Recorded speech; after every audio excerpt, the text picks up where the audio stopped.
வணக்கம் நண்பர்களே. கர்நாடக மாநிலம் மாண்டியா மாவட்டத்தில் யதுகிரி பாறை மலையின் மீது அமைந்துள்ள புகழ்பெற்ற வைணவ தலம் மேல்கோட்டை செல்வநாராயணர் கோவில், திருநாராயணபுரம்.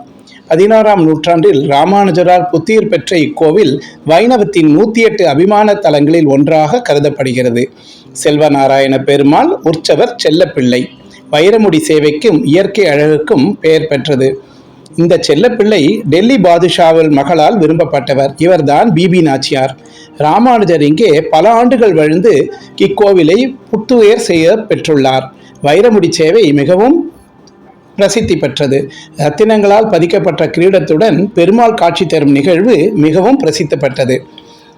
மலைக்கோவில் அருகே செல்வநாராயணர் கோவிலுக்கு அருகில் யோக நரசிம்மர் காட்சி தருகிறார். கல்யாணி தீர்த்தத்துக்கு மேலே உள்ள மலையில் இக்கோவில் உள்ளது.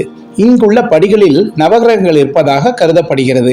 ராமானுஜரால் நிலைநிறுத்தப்பட்ட ஸ்ரீதேவி பூதேவி சமேத திருநாராயணர் தினசரி ஆயிரக்கணக்கான பக்தர்களை ஈர்க்கிறார். இந்த கோவிலில் இருக்கும் நரசிம்மமூர்த்தி விக்கிரகம் பிரகலாதனால் பிரதிஷ்டை செய்யப்பட்டது என்று சொல்வார்கள். திப்பு சுல்தானின் தந்தை ஹைதர் அலி பெரும் சேனையுடன் திருநாராயணபுரத்தை நோக்கி வந்து கொண்டிருந்த போது படை யானைகள் உடல்நலம் குன்றி நோய்வாய்ப்பட்டன.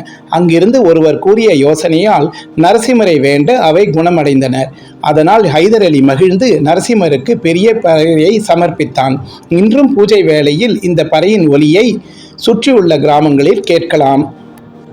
நரசிம்மர் கோவில் அடிவாரத்தில் சின்னதாக பாறையில் குகை போன்று காணப்படும் இடங்களில் பாண்டவர் ஒரு காலத்தில் ஒளிந்து கொண்டதாக கூறுகிறார்கள். கிருமி கண்ட சோழன் என்ற அரசன் சைவ மத பற்றினால் வைஷ்ணவ துவேஷியானான். ஸ்ரீரங்கத்தில் இருந்த ராமானுஜருக்கு பல தொடர்கள் கொடுத்தான். ராமானுஜன் தமிழ்நாட்டை விற்று கர்நாடகாவிற்கு சத்தியமங்கலம் வழியாக தொண்டனூர் வந்தான். அப்போது ஜைன மதத்தை ஆதரித்து வந்த பிட்டிதேவன் என்ற மன்னன் இந்த இடத்தை ஆண்டு வந்தான். அவனது மகளுக்கு சித்தப்பிரமை பிடித்திருந்தது. அதனை நீக்க ஜைன துறவிகளால் முடியாத போக ராமானுஜர் அதை நீக்கினார். இதை கண்ட பிட்டிதேவன் ஜைன மதத்தை துறந்து ஸ்ரீ வைஷ்ணவன் ஆனான். அவனுக்கு விஷ்ணுவர்தன் என்று ராமானுஜர் பெயர் சூட்டினான்.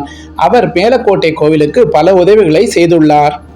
மேலக்கோட்டையிலுள்ள அருகிலுள்ள தொண்டனூர் ஏரி ராமானுஜர் ஏற்படுத்தியது.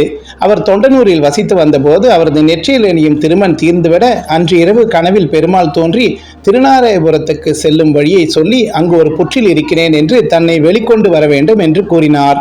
ராமானுஜர் பெருமாள் சொன்ன வழியாக திருநாராயணபுரத்துக்கு சென்று அங்கு வேத புஷ்டக்கரைகளில் குளித்துவிட்டு திருமண் அணிந்து கொண்டு கல்யாணி குளத்துக்கு பக்கத்தில் இருந்த எறும்பு புற்றை மக்களின் உதவியால் பால் மற்றும் தீர்த்தம் கொண்டு கரைத்தார். திருநாராயணர் திவ்யமங்கல விக்கிரகத்தை ராமானுஜர் பிரதிஷ்டை செய்தார்.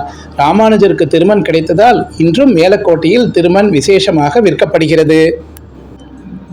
கோவில் உற்சவருக்கு உற்சவமூர்த்தி தேவைப்பட்ட ராமானுஜர் அதை விரும்பினார். அவரது கனவில் பெருமாள் தோன்றி டெல்லி பாதுஷாவின் அரண்மனையில் ராமப்பிரியராக இருக்கிறேன் என்று கூற டெல்லிக்கு புறப்பட்டார் ராமானுஜர் அரண்மனையில் சென்று முறையிட்ட போது பாதுஷா தன் கருவூலத்தில் இருப்பதால் எடுத்துக்கொள்ளும்படி சொல்ல ராமானுஜர் தேடி பார்த்தபோது கிடைக்கவில்லை.